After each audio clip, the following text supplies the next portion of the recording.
हाँ, अस्सलाम वालेकुम बच्चों। उम्मीद है आप लोग सब खैरियत से हो। क्या आप लोगों को मेरी आवाज़ तो अब आ रही होगी? ठीक है, अब आपको आवाज़ तो पहुंच रही होगी ना? आवाज़ तो आ रही है ना सबको? वालेकुम अस्सलाम, दैट्स गुड।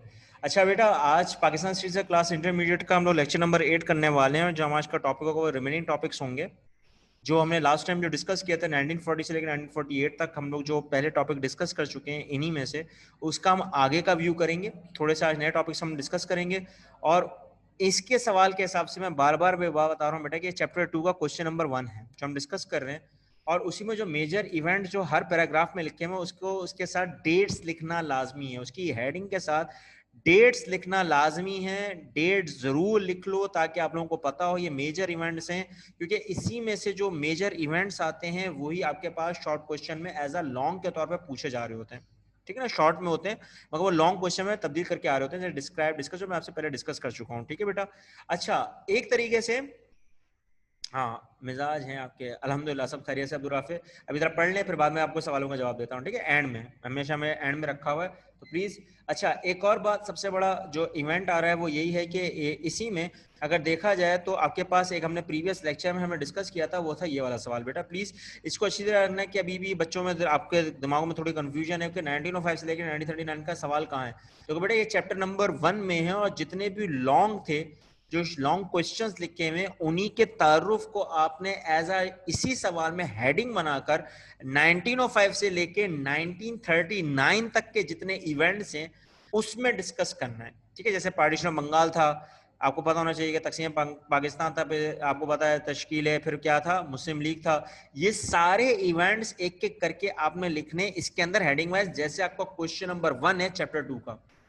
ठीक है, तो सवाल यही है, यही सवाल का जवाब था। क्योंकि मैं आपको इसलिए बता रहा हूं क्योंकि बार बार कंफ्यूजन आ जाती है बच्चों को, तो मैं आपको ये बताने की कोशिश कर रहा हूं कि आपके नोट्स में ये मौजूद है। ठीक है, अगर टेस्ट होगा तो ये सवाल आने के चांसेस पर है। ठीक है, और इसी में से कोई भी शॉर्ट क्वेश्चन आपसे पूछ सकते हैं, शॉर्ट नोट पूछ सकते हैं। खिलाफत मूवमेंट इसको डिस्क्राइब करो, या 14 पॉइंट्स को डिस्क्राइब करो, या आप ये लिख सकते हो कि हाँ लखनऊ पैक किया था। तो ये सारे इवेंट्स इसी में हैं। ठीक है, तो यहाँ पे कंफ्यूजन दूर हो जानी चाहिए। अब जो आज का जो हमने सवाल को हमने डिस्कस करना है, जो रिमेनिंग पॉइंट्स थे हमारे जो 1940 से लेकर 1948 तक के थे, हम उन्हीं को डिस्कस करेंगे।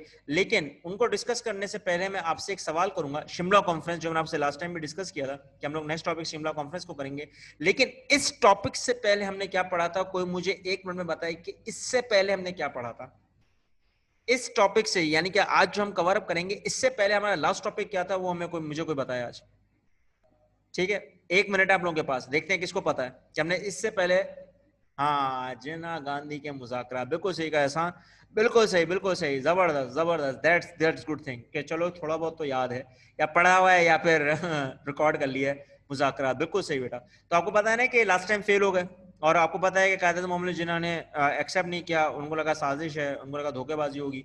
तो ये सारी बातें थी। तो उसके बाद बरतानिया ने सोच लिया था, मैंने आपको तस्वीर भी दिखाई थी, उन्होंने सोच लिया था कि अब ये मुज़ाकरात ही होंगे तो कहाँ पे होंगे? शिमला कॉन्फ्रेंस है। लेकिन उससे पहले वेवर प्लान आया, वेवर प्लान भी फेल हुआ, फिर शिमला कॉन्फ्रेंस भी फेल हुई। अब वेवर प्लान जो आपको पता है विसरॉय थे, वो यहाँ पर आए थे, और यहाँ पर सब यही सोच रहे थे कि क्योंकि वर्ल्ड वॉर 2 खत्म हो चुकी थी और वहां पर सबसे इख्तियारात का जो एलाइज का था कॉन्सेप्ट था चेंजिंग ऑफ व्यूज का, वो हमारे सामने कहीं ना कहीं दिख रहा था।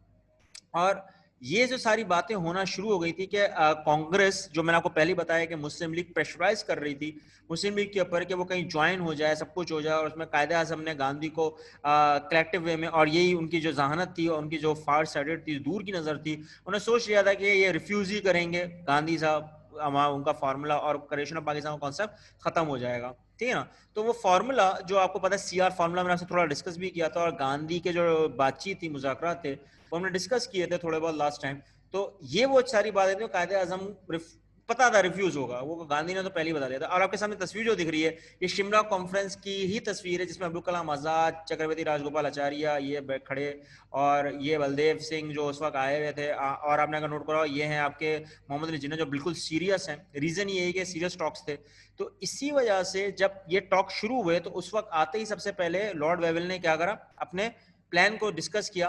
और वो प्लान क्या था, उनका जो एक इशू था सब कॉन्टिनेंट का उनके सामने, जो वैसे का सबसे बड़ा एजेंडा था, वो ये था कि कॉन्स्टिट्यूशन बनाना था, आइन फ्यूचर का। लेकिन उससे पहले क्या बनानी थी? गवर्नमेंट। और उसके बाद उससे पहले क्या बनानी थी, क्या आपको सबसे अहम जो चीज थी वो क्या थी, सूबाई असम्बलियां।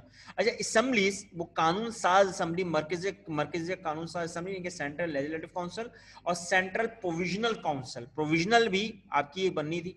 तो उसी के हिसाब से आपकी क्या बनी थी, गवर्नमेंट और फिर फ्यूचर कॉन्स्टिट्यूशन।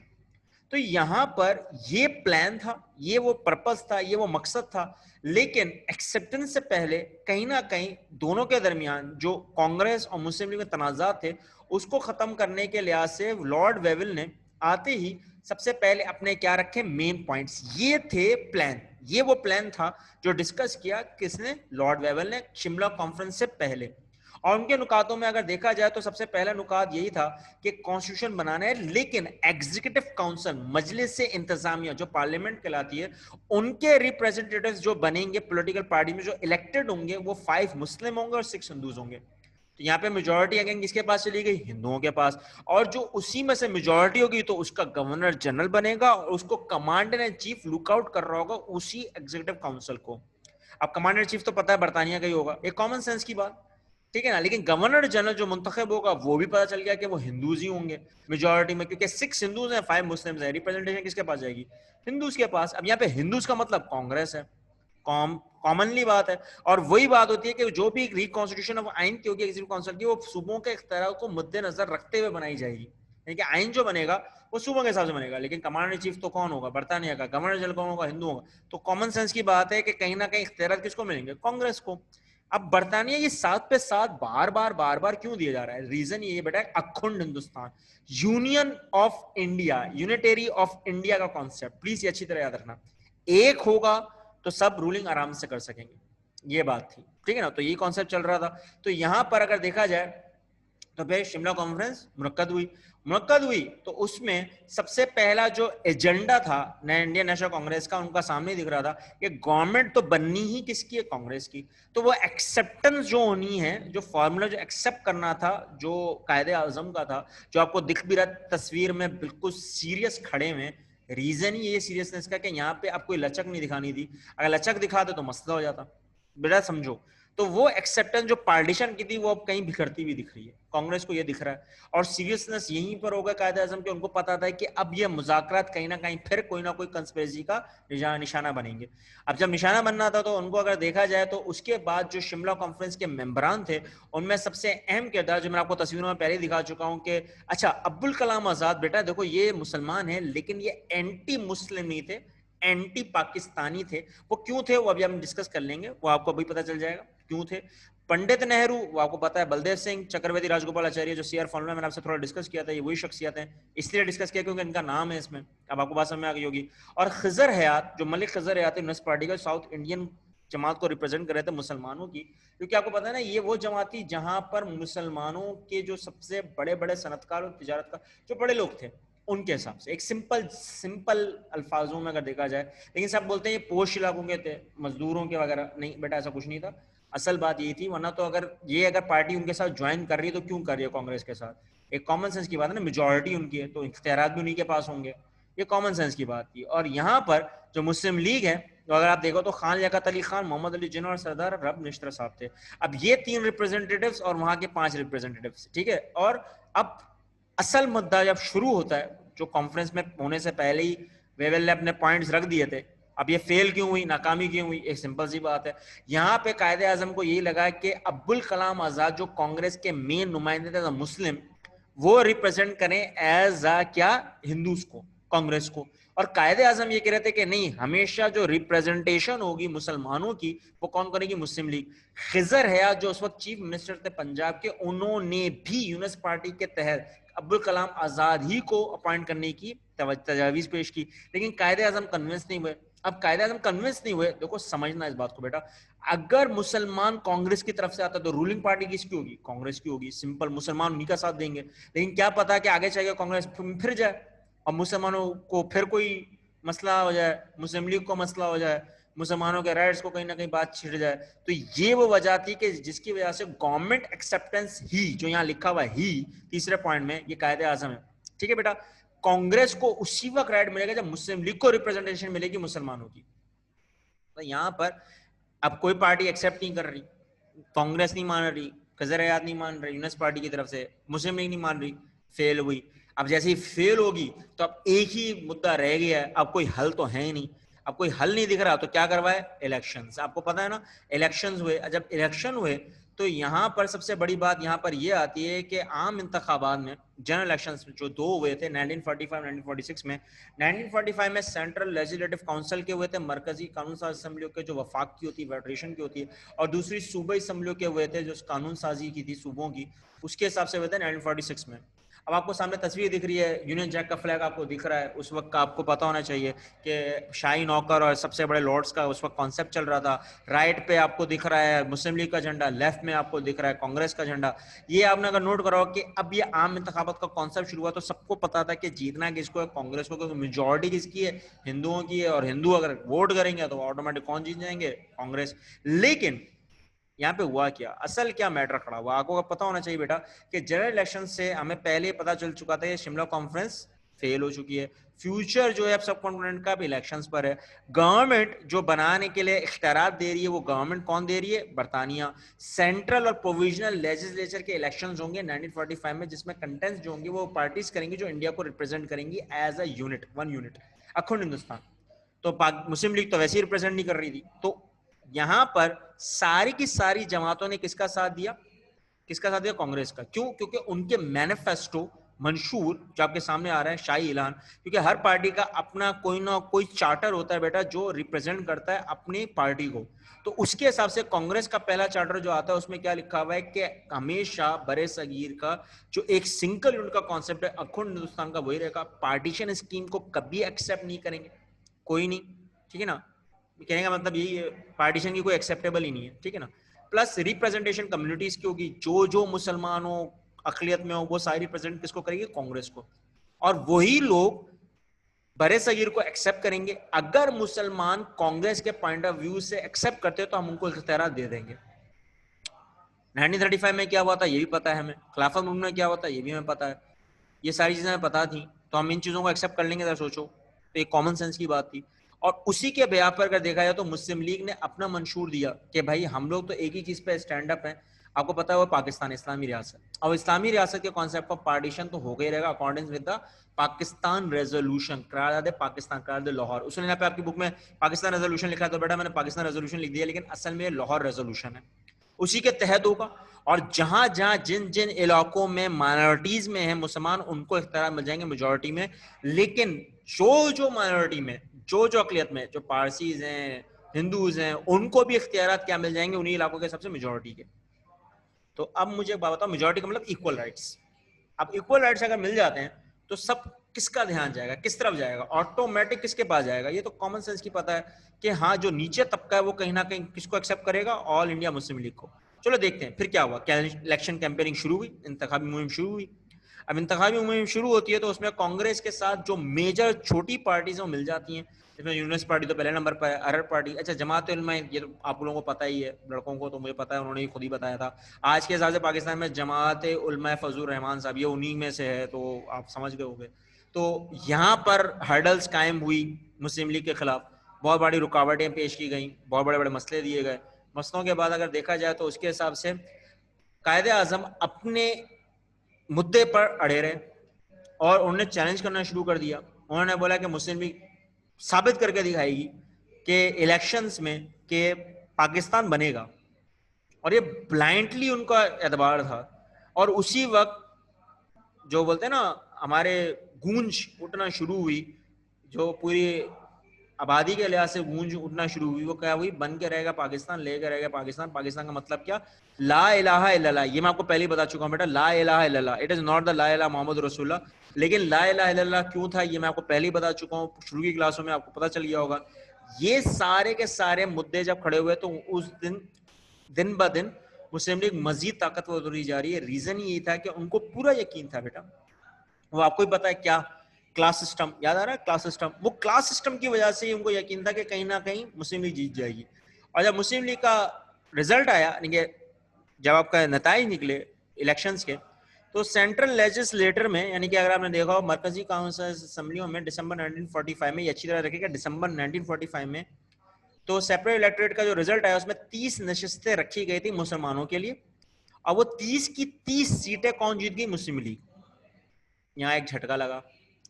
फिर दूसरा झटका कहां लगा कि प्रोविजन असेंबलीज में 492 सीट्स रखी गई थी मुसलमानों के लिए, जिसमें से 428 सीट्स किसने जीत ली? मुस्लिम लीग ने। तो वही जो 2 साल पहले पाकिस्तान में एक गाना निकला था ना, रोक सको तो रोक लो तब्दीलियां ये रहती, ये वहां पर हमें दिखा कि तब्दीली का असल मकसद क्या था। और बरतानिया को इससे बड़ा झटका नहीं लगेगा, क्योंकि उसको ये यकीन था कि कांग्रेस जीत जाएगी, यहाँ जीत गई मुस्लिम लीग जीत गई। और उसी के हिसाब से अगर देखा जाए तो रिजल्ट जो आ रहा है, नतीजा जो आ रहा है सेंट्रल लेजिस्लेटिव असेंबलीज का, मरकजी काउंसिल असेंबलियों का, तो मैं आपके सामने ये मुद्दा रख रहा हूँ। इसमें क्वेश्चन मार्क जो दिख रहे हैं बेटा, तो आप समझ गए होगा कि कोई जीता ही नहीं, सीट्स में ही नहीं आ सका। और जहां मुस्लिम लीग के साथ जो सबसे अहम थे मुद्दे थे, अच्छा देखो ये जो क्वेश्चन मार्क आपको दिख रहे हैं ना, नया पाकिस्तान, हाँ नया पाकिस्तान, सही कहा। तो अगर आपने नोट कराओ तो उसके हिसाब से 40, देखो 30 सीट्स कौन जीता है? कौन जीत गए? मुस्लिम लीग। और 49 सीट्स जो थे वो कौन जीते? जाहिर सी बात है वो कहीं ना कहीं कांग्रेस थी। अच्छा, ये 49 जो क्वेश्चन मार्क्स हैं ये कहीं ना कहीं मिसकंसेप्ट है, अभी भी कोई कंफर्म नहीं है, ठीक है ना, कि कंफर्म नहीं है कि जीते या हारे। ये उसूलन हारने ही थी, ये हारने का था। ये जो मुस्लिम लीग के साथ भी लगा हुआ है ना बेटा, ये कहीं कांग्रेस के साथ भी है। तो 102 सीटों में से इतना कंफर्म था कि 30 सीटें जीत गई थी कौन? मुस्लिम लीग, कानून साजी में, ठीक है ना। अब कानून साजी में जीत गई मरकजी काउंसिल असेंबलियों से। अब सूबे काउंसिल असेंबलियों में से अगर देखा जाए तो 428, देखो आपके सामने आ रहा है, सूबों से भी 428 अब जीत गई है। तो टोटल सीट्स जो थी वो कितनी थी? 1585, जिसमें से 923 कौन जीती? कांग्रेस। तो कंफर्म बात है, मेजोरिटी तो थी, लेकिन किसी को यह एहसास नहीं था कि मुसलमानों में से भी मुस्लिम लीग जीत जाएगी। और वो सबको एहसास था कि कांग्रेस ही दे देंगे, लेकिन जीत गए कौन?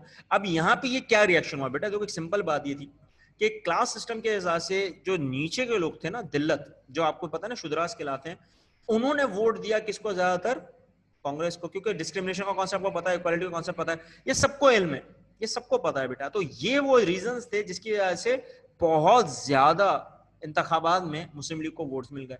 और मुस्लिम लीग का मंशूर भी यही था, अगर आपने नोट करा हो कि उन्होंने कहा हुआ था कि हम इक्वल राइट्स देंगे मेजॉरिटी में रखते हुए। तो वही बात होती है बेटा कि रूलर्स की तादाद कम होती है, सर्वेंट्स की तादाद ज्यादा होती है। और यहाँ पे कायदे आजम को पूरा यकीन था कि ये जीतना ही मुस्लिम लीग को है। कांग्रेस ने ये देखा नहीं, कांग्रेस ये सोच नहीं पाई, और यही वजह थी कि बड़ी भारी सीटों से जीत गई। अब यहाँ पर कायदे आजम बाकायदा ऐलान करते हैं प्रोविजन लेवल पर कि कोई भी दुनिया की ताकत अब रोक नहीं सकती किसको बनने से? पाकिस्तान को। अब देखो यहाँ पे वर्ड याद आ रहा है, 1945 में कहा था कि पाकिस्तान का वर्ड 1945 में आएगा, देखो ये वो आया। आप देख रहे हो ना, ये वो वर्ड था जो 1945 में जब मरकजी कानून साज असेंबली में जीता था, तो उसी वक्त ऐलान कर दिया था कायदे आजम ने। यहाँ पे पाकिस्तान का वर्ड लिया, इस्लामी रियासत नहीं, पाकिस्तान। अब बता रहा हूँ ना, चौधरी अहमद अली का पाकिस्तान, ये वो है बेटा। अब आपको पता चल गया होगा कि अब दुनिया की कोई ताकत नहीं हो सकती, क्योंकि पता चल गया था कि यहाँ के मुसलमान, यहाँ के लोग क्या चाहते हैं।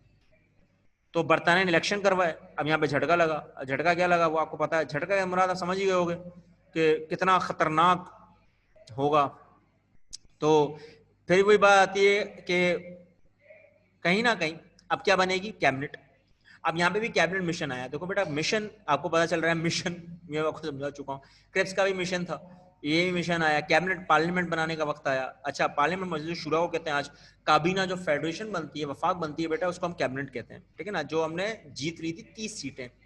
अब वो वक्त जब आया तो सूबाई असम्बलियों को इख्तियार था कि वो अपने कानून साजी के वक्त, कॉन्स्टिट्यूशन बनाते वक्त इख्तियार किसको देंगी? फेडरेशन को, सेंट्रल लेजिस्लेटिव को।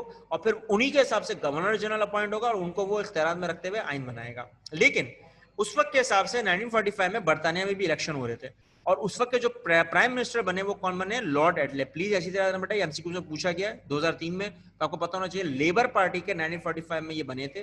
कैबिनेट मिशन के ये इंडिया के जो उस वक्त के जो बहुत ज्यादा तनाजात चल रहे थे, तो इन्होंने कैबिनेट मिशन भेजा। और कैबिनेट मिशन के जो मेंबर्स थे, मेंबरान थे, उनमें 3 बड़े अहम नुमाइंदे थे, जिनमें सर स्टैफर्ड क्रिप्स का नाम आता है, लॉर्ड पैथिक का नाम आता है, और एवी अलेक्जेंडर का नाम आता है। अब आपने नोट करा होगा, इसको लीड कर रहे हैं वो लॉर्ड पैथिक कर रहे हैं। सर स्टैफर्ड क्रिप्स तो पहले से होकर जा चुके, तो उनको पता है इंडियन लीडर्स के दिमाग कैसे होंगे, वो उनको गाइड करेंगे लॉर्ड पैथिक को। और एवी अलेक्जेंडर के फॉरेन मिनिस्टर भी रह चुके थे, और वर्ल्ड वॉर 2 में इनका अहम किरदार भी था रोकने में, फिलोसोफर थे, तो ये उनके साथ गए। अब गए तो इनका पर्पस था कुछ। अब इनका मकसद क्या था? बुनियादी मकसद ये था कि कॉन्स्टिट्यूशन बनाना था, आइन बनाना था, स्टेटस देना था, और हुकूमत बनानी थी। लेकिन इनका दूसरा मकसद ये था कि किसी तरह मुसलमानों के अंदर से वो जो गैप है हिंदू मुस्लिम का, वो निकालना था इनके मुस्लिम लीग में से। और एक United India concept, United India concept. अखंड हिंदुस्तान का कॉन्सेप्ट। तो अब मुझे एक बात बताओ बेटा, जनरल इलेक्शंस ने प्रूफ कर दिया था ये तो नामुमकिन सी बात है, अब ये फिर भी करने आ गए। अब आप क्यों, आप समझो बरतानिया की रूलिंग, वो जाते जाते भी ये काम करना चाह रहे थे क्योंकि वर्ल्ड वॉर 2 हो गई तो इकोनॉमिक रिसेशन बहुत ज्यादा आया हुआ था बरतानिया, ये सबको पता है कि बरतानिया जब ऐसे निकलेगा तो वो कहीं ना कहीं इख्तियार देके जाएगा ताकि उनको बेनिफिट हो आगे चल के, उनको इख्तियार देके जाएगा। तो ये वो बातें शुरू हो गई और इसी के हिसाब से अगर देखा जाए तो डिफरेंट टॉक्स हुए, मुख्तलिफ सियासी रहनुमाओं से मुज़ाकरात शुरू हुए। अब मुज़ाकरात शुरू हुए तो आपने अगर देखा आपकी तस्वीरों में पता चल रहा होगा कि कहीं ना कहीं ज्यादातर मुज़ाकरात का जो रुझान है वो इंडियन लीडर्स के साथ ज्यादा है कांग्रेस का, क्योंकि ज्यादातर लीडर्स वही देख रहे हैं। और यहाँ पर मुस्लिम लीग में सिर्फ एक ही रहनुमा है जो सबसे ज्यादा फोकस है, वो कौन है? मोहम्मद अली जिन्ना, क्योंकि उनकी सोच को पकड़ना आपको पता है। एक्सचेंज ऑफ व्यूज हो रहे थे जो गवर्नर जनरल और चीफ मिनिस्टर सूबाई असम्बलियों के, जो आपको पता होना चाहिए बेटा, उसी के हिसाब से जो अपॉइंटेड होगा वो सेंट्रल लेजिस्लेचर में जाएगा और सेंट्रल लेजिस्लेचर में यानी मरकजी कानून साज असम्बलियों से गवर्नर जनरल अपॉइंट होगा तो उसी को व्यू करेगा, उन्हीं इख्तियारात को, उन्हीं आइन को। तो ये सारी बातें जब शुरू हुई तो उसके हिसाब से अगर देखा जाए तो सबके व्यूज क्लियर होते चले जा रहे हैं। अभी आपको मैं सारी बातें इसलिए लिख लिख के बता रहा हूँ बेटा, रीजन ही यही होता है कि ये एमसीक्यूज में पूछ सकते हैं आपसे कि मुस्लिम लीग का क्या रुझान चल रहा था जब कैबिनेट मिशन आया। तो आपने अगर नोट करा, मुस्लिम लीग यही चाह रही थी कि पार्टीशन हो जाए, तकसीम हो जाए बड़े सगीर का और क्रिएशन ऑफ पाकिस्तान, ये कॉन्सेप्ट। और उसी का बरक्स अपोजिट कांग्रेस का था, नहीं एक सिंगल यूनिट होगा, एक सिंगल नेशन होगी, पार्टीशन कुछ नहीं होगा, टू नेशन थ्री का कोई कॉन्सेप्ट नहीं है। और जो सोच है पाकिस्तान की वो बिल्कुल ही भद्दा है, हाश का मतलब भद्दा ही होता है बेटा, क्या करें, तनाजात पर हैं। तो अब ये कॉन्सेप्ट अगेन कैबिनेट मिशन में भी शुरू हुआ। तो कैबिनेट मिशन में शुरू होने से पहले उन्होंने अपने तहफ़्फ़ुज़ात रख दिए, उन्होंने अपने प्रपोजल रख दिए, तजावीज़ तो रखनी है, तजावीज़ रखनी है। तो उसमें अगर देखा जाए तो 16 मई 1946 को बाकायदा ये कैबिनेट मिशन ने अपना प्लान अनाउंस किया कि वो क्या चाह रहे हैं कि भाई आप लोग तो कहीं नहीं पहुंच पा रहे, कोई पॉइंट ऑफ व्यू आपका मिल नहीं रहा, देखो ना रिजल्ट ही नहीं मिल रहा ना बेटा, दोनों फिर वही बातें कर रहे हैं। तो उन्होंने फिर अपने तहफ़्फ़ुज़ात दे दिए, अब तहफ़्फ़ुज़ात दे दिए जबकि जनरल इलेक्शन में पता चल चुका है, फिर भी कांग्रेस का मजीद साथ पे साथ दिए जा रहे हैं। अब साथ पे साथ दिए जा रहे हैं तो इसमें पहला जो पॉइंट आया वो यूनियन का था कि बड़े सगीर हमेशा एक यूनियन में रहेगा, प्रोविंसेस को इख्तियार तो दे दिए जाएंगे लेकिन जो फेडरेशन बनेगी उसके हिसाब से डिफेंस, फॉरेन अफेयर्स और कम्युनिकेशन मिनिस्टर किसका होगा? जो फेडरेशन में गवर्नर जनरल के अंडर में काम करेंगे वफाक में। और कानून साजी के वक्त इनको इख्तियार ज्यादा होंगे, और जब इख्तियार ज्यादा होंगे तो फाइनेंस जितना भी कॉन्सेप्ट होगा वो सूबों को इख्तियार दिए जाएंगे, लेकिन रिपोर्टिंग किसको होगी? फेडरेशन को होगी, वही जो आज का निजाम है।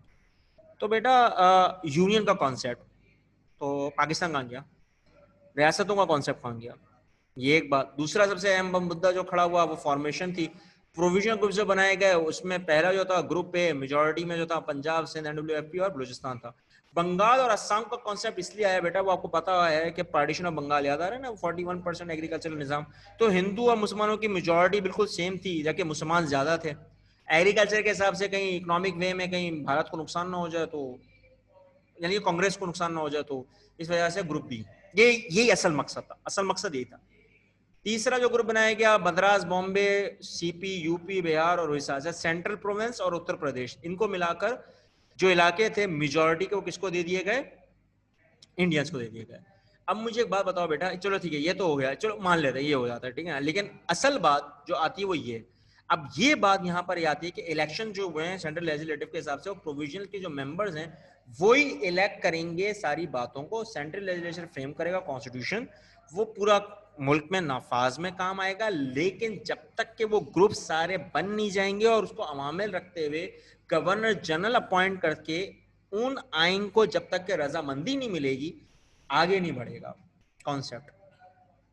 ये ऐलान हुआ तो आपको कायदा आज़म की चेहरे से पता ही चल गया होगा कि क्या वो सोचना शुरू हो गए होंगे कि अब फिर बरतानिया वही हरकत कर रहा है जो नहीं करना चाहिए, मुज़ाकरात फिर शुरू हो गए कांग्रेस के साथ। तो अब कांग्रेस फिर देख रही है क्योंकि मेजॉरिटी में वही है, उसी के हिसाब से फिर एक इंटरिम गवर्नमेंट का कॉन्सेप्ट आया है कि हाँ एक अबूरी हुकूमत बना के देखेंगे हम, और वो 10 साल के लिए चलेगी, जो अब इसका नेक्स्ट पॉइंट आएगा, ठीक है ना, 10 साल चलेगी और फ्रेम करेगी कॉन्स्टिट्यूशन, देखेंगे कि वो किस पे कितना अमल दरामद हो रहा है, और उसी के हिसाब से मिनिस्टर्स जो होंगे उसी लोकलाइज के हिसाब से अपना काम करेंगे, लेकिन बरतानिया उसमें कोई इंटरफेयर नहीं करेगा, ना एडमिनिस्ट्रेटिव पॉलिसीज में करेगा ना कहीं करेगा। उनके इख्तियारात को देखते हुए हम आगे मजीद कहीं ना कहीं ये सोचेंगे कि इंतखाबात में उस गवर्नमेंट को परमानेंट कर दिया जाए और इलेक्शन दोबारा से हो। और वो कब होंगे, वो 10 साल बाद होंगे। अब 10 साल देखो समझना बेटा, जहां पे 10 साल के लिए आपने ग्रुप फॉर्मेशन कर दी है और उसी के हिसाब से Muslim majority areas group A और ग्रुप बी तो हैं, लेकिन अगर कोई तनाजात बढ़ते हैं या मसले बढ़ते हैं तो 10 साल बाद सोचेंगे। तो बेटा यहाँ पर एक मौजज़ा हुआ, एक अल्लाह का कुदरत थी, जो मैं खुद कहता हूँ, जो इंटेलेक्चुअल्स भी कहते हैं और दानिश्वर भी लिखते हैं अपनी किताबों में, कि मौजज़ा ये हुआ कि ड्यूरिंग द ये कॉन्फ्रेंस जब ये चल रही थी तो पंडित नेहरू के मुंह से एक बात निकल गई, गलती से निकल गई, लेकिन वो बात बिल्कुल सॉलिड थी। वो सॉलिड इसलिए थी कि अगर आपने नोट करा हो कि यहाँ पे लोग 2 दिन की बात याद नहीं रखते, तो 10 साल की बात कौन याद रखेगा। ये कॉन्सेप्ट निकल गया, एक बातों बातों में निकल गया, कायदा में इसको फौरन पकड़ा, और सही बात है लोगों ने पकड़ा। वो इसलिए पकड़ा क्योंकि हमने अगर नोट करा हो कि हाँ ये बात तो कॉमन सेंस की बात है कि आज अगर पाकिस्तान के हालात देखें तो यहाँ पे 2 दिन तो क्या 2 घंटे की बात याद नहीं रहती लोगों को, कुछ लोगों को 2 घंटे क्या 3 घंटे की बात याद नहीं, 1 मिनट की भी बात पता नहीं होती कुछ को। तो अब अंदाजा लगाओ कि वो कॉन्सेप्ट जब आया तो ये एक मौजूदा दिल की बात निकल गई और यहाँ पर ये तहफ़्फ़ुज़ात आ गए कायदे आज़म के पास। अच्छा कायदे आज़म के पास है तो उन्होंने सोचना शुरू कर दिया। अब सोचना शुरू किया तो उसके बाद जो 30 लास्ट पॉइंट था वो ये था कि वीटो पावर, हक़ इस्तरादियत। अच्छा देखो बेटा याद रखना कि जो 10 साल बाद मेजॉरिटी में जो आएगा उसको ये इख्तियारात होंगी कि क्या वो अपना मुल्क अलग करना चाहते हैं या नहीं। एक सिंपल तरीके से मैंने यहाँ पे लिखा हुआ नेक्स्ट पैराग्राफ में कि इंटरिम गवर्नमेंट को अगर हम प्रपोजल देते हैं और उसमें अगर मेजॉरिटी मुस्लिम लीग के पास दोबारा आती है तो पाकिस्तान को एक्सेप्ट कर लिया जाएगा, वरना रिजेक्ट कर दिया जाएगा। अगर जाहिर बात है कांग्रेस बढ़ गई तो ऑब्वियसली रिजेक्ट ही हो जाएगा और 10 साल बाद होगा तो सब गुल मिल गए होंगे, किसी को पता ही नहीं होगा। क्या पता जो मुस्लिम लीग के लोग हैं वही भटक जाएं, कुछ भी कोई भी अपने जहन बना लो बेटा जो नेगेटिव में जा रहा हो और उसी के हिसाब से अगर नोट करो तो कुछ भी हो सकता है। तनाजात के बढ़ते वक्त वीटो पावर इस्तेमाल कांग्रेस ही कर पाएगा और कोई नहीं कर पाएगा। ये तो हक, ये तो बात थी। और जब ये अगर तनासुब बढ़ता चला जाएगा तो कहीं ना कहीं फिर जो उनके जो तहफ़्फ़ुज़ात थे वो सामने आना शुरू हुए, रिएक्शन रद्द अमल जब आया तो कांग्रेस ने क्या कहा, पंडित नेहरू ने अगेन बोल दिया कि जो प्लान था जो आया है कैबिनेट मिशन का उसने पूरा दफन कर दिया पाकिस्तान के जिना को। और सच बात थी 10 साल यूनियन वगैरह सब कॉन्सेप्ट सब कांग्रेस के पास ही जा रहा था। तो अब आपने नोट कर लिया होगा कि हाँ ये सारे तहफ़्फ़ुज़ उनके पास जा रहे हैं और प्लस फिर जो मुस्लिम लीग का था उसमें फ्रस्ट्रेशन बढ़ गई। कायदे आज़म ने कह दिया कि हाँ जो हमारी डिमांड थी उसको ख़त्म कर देगा, सॉवरेन स्टेट का कॉन्सेप्ट ही नहीं आया। पाकिस्तान जो मिलना था, जो एक रियासतें थी मुसलमानों की जहाँ पे उनकी अक्सरियत होनी चाहिए थी वहाँ अक़लियत ही रहेगी और प्रॉब्लम्स ऑफ इंडिया कंटिन्यूसली चलते रहेंगे, कॉन्स्टिट्यूशन मेकिंग हो नहीं पाएगी। और कॉन्स्टिट्यूशन मेकिंग उस वक्त तक नहीं हो पाएगी बेटा कि जब तक आप सॉवरेन स्टेट्स का कोई कॉन्सेप्ट ना दे दो। लेकिन इसी दौरान सबसे बड़ा मुद्दा ये हुआ बेटा, सबसे बड़ा खतरनाक चीज़ ये हुई जो हमने देखी, हमने नोट की, वो ये हुई कि कायदे आज़म का फैसला लेना था। असल तो फैसला कायदे आज़म का था, हतमी फैसला तो उनके पास ही आना था। तो उन्होंने इस चीज़ को एक्सेप्ट किया। रीज़न कि इस दौरान इनको इनकी बीमारी का पता चल चुका था, टीबी का। लोग लिखते हैं कि बाद में पता चला, लेकिन असल जो बात थी वो यहीं पर पता चल गई थी, नहीं पता चल गई थी बेटा। क्योंकि जाहिर सी बात है अगर ये ऐसा फैसला लेना है तो फिर क्यों लें भाई, रिजेक्ट कर दें।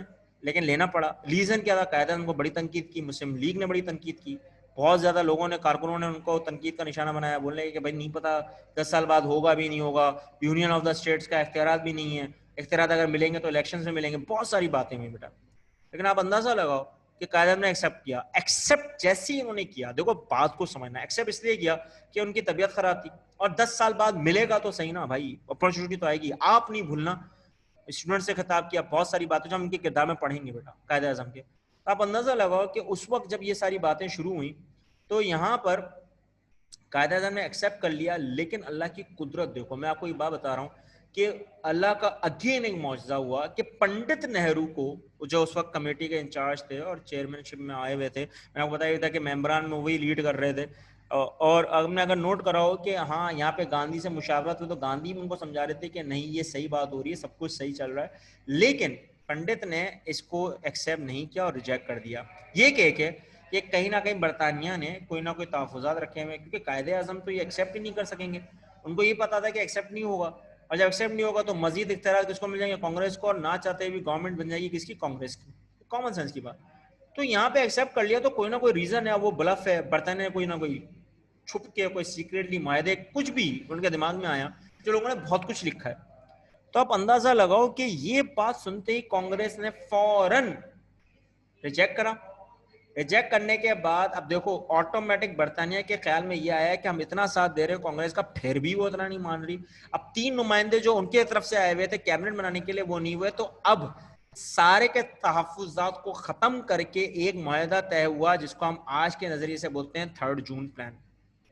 अब आपको पता चल गया होगा कि तकसीम का वक्त आ गया, क्योंकि जाहिर सी बात है अब तकसीम होना ही था, क्योंकि बरतानिया इतना सपोर्ट किए जा रही है, फैसला सुनाई जा रही है, लेकिन मान ही रहे कांग्रेस। अब यहाँ पे जब जैसे ही माना तो सब मुस्लिम लीग हैरान रह गए कि ये क्या हो गया, और ये हुआ तो अनाउंस कर दिया, बरतानिया ने अनाउंस किया, और 3 जून प्लान का कॉन्सेप्ट आया 1947 का।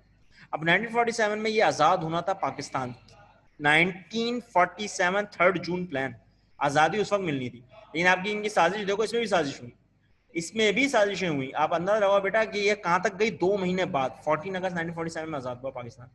तो आप अंदाजा लगा रहे होगे कि कितना ज्यादा जद्दोजहद और कितनी ज्यादा मेहनत के बाद पाकिस्तान मिला। लेकिन वो हमें पता है कि कदर अभी भी नहीं है, लेकिन हो जाएगी इंशाल्लाह, अब हो जाएगी। हिस्ट्री आप पढ़ रहे हो, हमें पता है मेरे बच्चे आगे चल के सही काम ही करेंगे। यहाँ पे हमारा आज टॉपिक खत्म हो रहा है बेटा। अगर आपका अब कोई सवाल है तो पूछो।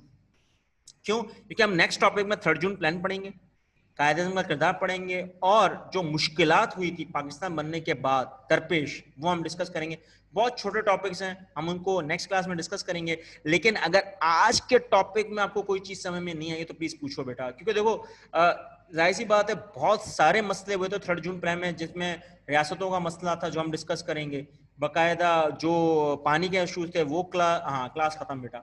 लेकिन क्लास खत्म इसलिए अब्दुल राफे के रीजन ये था कि आज ये 3 टॉपिक बड़े अहम हैं और ये आपके पास शॉर्ट क्वेश्चन में ज्यादा पूछे जाते हैं, तो प्लीज इसको अच्छी तरह याद करो। ये चैप्टर 1 में आपको मिलेंगे उसूलन, ठीक है ना। चैप्टर 2 में तो ये सिर्फ हेडिंग्स हैं। हाँ, वीटो पावर कहाँ थी? अच्छा बेटा, वीटो पावर उसे कहते हैं कि जिसकी मेजॉरिटी ज्यादा हो और इख्तियारात अथॉरिटी भी लोग उसी चीज को दें, उस नुमाइंदे को दें जो उनके हक में बोल रहा है, जो उनको आगे लेके चल रहा है। तो वीटो पावर उसके पास ये होती है कि वो अपने इख्तियारात को इस्तेमाल करते हुए कानून को चेंज कर सकता है, तब्दील कर सकता है, आगे बढ़ा सकता है, ठीक है। तो वीटो पावर उसे कहते हैं। अच्छा सर, कायद ने ये क्यों नहीं सोचा कि 10 साल बाद भी पाकिस्तान, तो बेटा ये तो सोचा ना, ये तो सोचा उन्होंने, ये तो सोचा। दूसरा मुद्दा ये था कि 10 साल बाद जाके मिलेगा उसे, हमारे लोग नहीं भूलें, बस उनका ये असल मकसद था। अनास इरफान यही मकसद था कि बीमारी थी लेकिन मिलेगा उसे ना 10 साल बाद। अब वो लोगों पे था कि वो कितना उसको याद रखते हैं। सच बात तो ये थी। नेहरू ने क्या कहा था बरतानिया को? बेटा देखो, बरतानिया को सिंपल तरीके से नेहरू ने ये कहा, सिंपल तरीके से, आसान लफ्जों में, कि बरतानिया मिली हुई है किसके साथ? मुस्लिम लीग के साथ। आसान लफ्जों में उसकी सोच में ये आया, क्योंकि कायदे आजम ये सब सुनने के बावजूद भी एक्सेप्ट कर रहे हैं, वो तो रिजेक्ट कर दें, जबकि बरतानिया ने ऐसा कुछ सोचा ही नहीं था। बरतानिया तो पूरा सपोर्ट कर रहा था कांग्रेस को, गांधी ने भी समझाया, लेकिन नहीं। चेयरमैन कौन थे, लीड कौन कर रहे थे? गलती हो गई नेहरू से, हाँ अच्छा नेहरू पागल था, हाँ सिंपल। खलील अशरफ साहब, बिल्कुल सही। अब मैं उसका जवाब नहीं दूंगा। सर मेरा सवाल ये है कि बरतानिया किसको सपोर्ट कर रही है और किसको कर रही नहीं है? अच्छा देखो बेटा, देखो एक तो बरतानिया पहले तो सपोर्ट कर रही है कांग्रेस को फुल, क्योंकि अथॉरिटी उनकी होगी, मेजोरिटी उनकी होगी, तो सब कुछ बरतानिया के हक में होगी। मुसलमानों को पता था कि बरतानिया ने क्या क्या सलूक कर लिए हैं, और हिंदू भी क्या क्या सलूक कर रहे हैं कांग्रेस यानी के, तो वो इसलिए कर रही है बेटा, वही तो बता रहा हूँ ना, इसलिए कर रही है कि कांग्रेस के इख्तियारात पहले इसलिए दे रही है, मेजोरिटी, कवानीन, अखंड हिंदुस्तान, एक हिंदुस्तान का कॉन्सेप्ट। एक हिंदुस्तान होगा तो इख्तियारात भी ज़्यादा होंगे, और इख्तियार जिसके पास ज़्यादा होंगे, मेजोरिटी उसकी होगी, इख्तियारात अक्सरियत उसकी होगी। और अक्सरियत देख ही रहते हैं हिंदुओं की, उनको ये तस्वुर में ही नहीं था कि मुसलमानों के साथ उनको कोई अच्छा काम करना है, लेकिन कांग्रेस बार बार बरतानिया को ब्लेम कर रही है। तो ये वो रीज़न है जिसकी वजह से बरतानिया का होश उड़ते चले जा रहे हैं।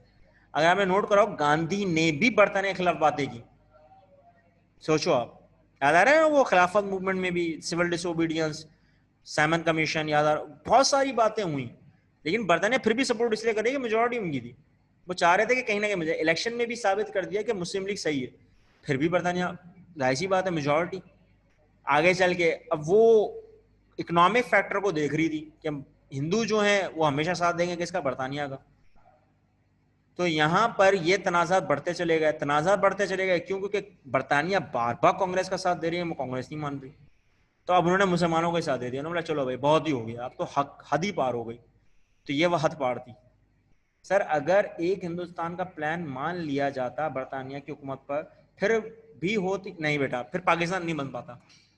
ये मैं आपसे अभी खुलेआम कह रहा हूँ, पाकिस्तान नहीं बन पाता। वो इसलिए क्योंकि बेटा एक सिंपल सी बात है कि उसके लिए फिर जतन बहुत करने पड़ जाते हैं, बहुत जतन करने पड़ जाते हैं। वो इसलिए कायदे आज़म के पास टाइम नहीं है। सबसे बड़ी बात तो ये है, उनको अपनी बीमारी का पता चल चुका है। 4 महीने का वक्त दिया था, अल्लाह की कुदरत देखो कि 18 महीना मिल गए। ये भी बड़ी बात है। लोगों ने लिखा है बाकायदा कि 3 से 4 महीने का वक्त था। अल्लाह ने उनको देखो आगे वक्त दे दिया। मगर आप अंदाजा लगाओ कि ये मौजज़ा ही था कि पंडित के पता नहीं कैसे दिमाग में आया, उसने ऐलान कर दिया और ये हो गया। और ये खुलेआम हुआ, ये ड्यूरिंग द डेस्क हुआ है, जब बैठ के मुज़ाकरात हो रहे थे। तो ये एक है ना बेटा, यही एक बात थी, हो गया। वरना तो नहीं होता मेरे हिसाब से, पाकिस्तान शायद नहीं होता, नहीं होता, इतना नहीं होता। जैसे हमने प्रिडिक्ट किया हुआ था ना, कायद-ए-आज़म अगर जिंदा हो तो 2 साल और मजीद तो हिंदुस्तान के आधी रियासतें, आधी से ज़्यादा रियासतें पाकिस्तान के पास होती। ये सही था। लेकिन बात ये होती है कि बेटा कि उस वक्त तहफ़्फ़ुज़ात को देखा जाता। तो बहुत बड़ी बात है, वो आगे ग्रेजुएशन और मास्टर्स लेवल की हैं। लेकिन यहाँ तक आप बात समझ गए होंगे कि हाँ असल बात ये थी। कोई और सवाल? खलील अशरफ का जवाब दे दिया है मैंने।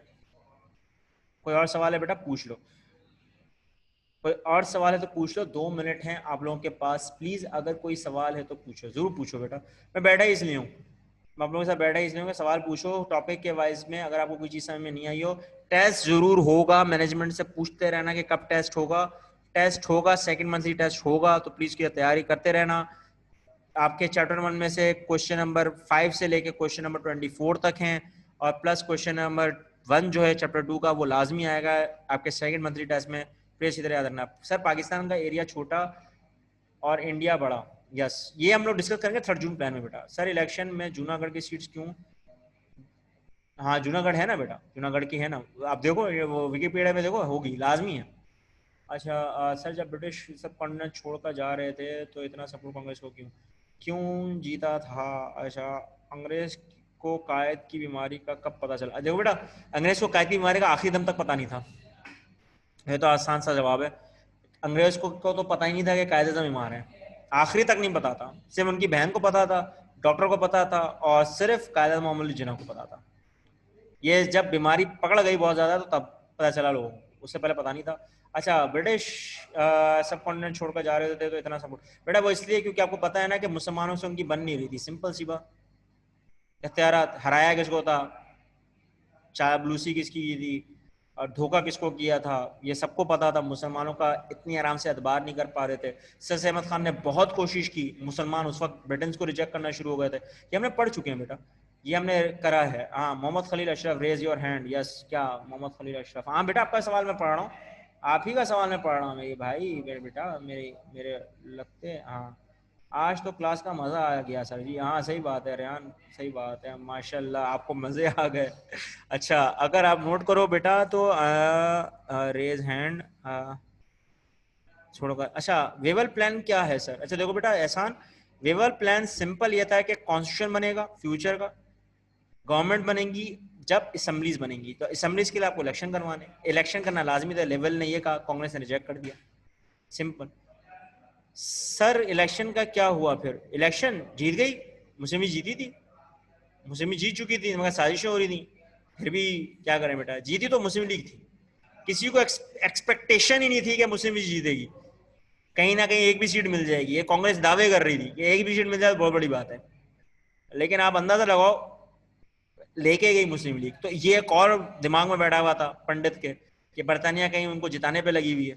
बहुत सारी बातें थी बेटा, ये बहुत सारी बातें थी। लेकिन आप नोट करो कि पाकिस्तान बना। हाँ सर तो हुकूमत तो नहीं बनी ना।